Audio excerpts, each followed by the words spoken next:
حضور نبی کرم صلی اللہ علیہ وآلہ وسلم کی ذات اقدس امت مسلمہ کے ایمان کا مرکز و محور اور حقیقی اساس ہے۔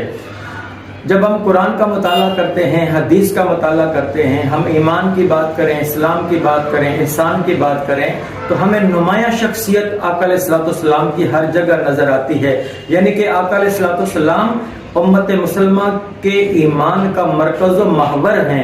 اور حقیقی اساس یعنی کہ بنیاد ہیں، اور امت مسلمہ کی سلامتی، بقا اور ترقی کا راز اس بات پر منحصر ہے کہ وہ حضور نبی کرم صلی اللہ علیہ وآلہ وسلم کی ذات اقدس کو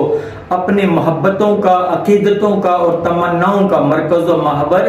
جانے۔ یہ بات قطعی طور پر جان لیں، حضور نبی کرم صلی اللہ علیہ وآلہ وسلم کی ذات اقدس کے واسطے اور نسبت کے بغیر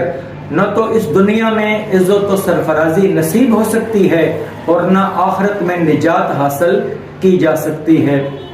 علامہ اقبال فرماتے ہیں کہ مغز قرآن روح ایمان جان دین ہست حب رحمت للعالمین۔ فرماتے ہیں کہ قرآن کا مغز اگر معلوم کرنا چاہتے ہو کہ قرآن کا مغز کیا ہے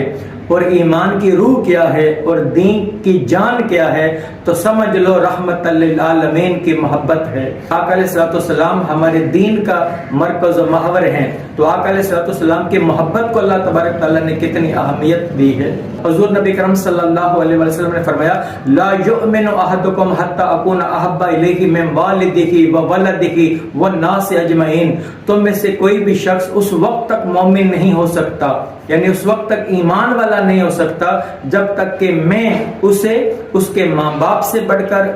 بچوں سے بڑھ کر اور کائنات انسانی کے ہر فرد بشر سے بڑھ کر جب تک میں اس سے زیادہ محبوب نہ ہو جاؤں، اس وقت تک وہ صاحب ایمان ہو ہی نہیں سکتا۔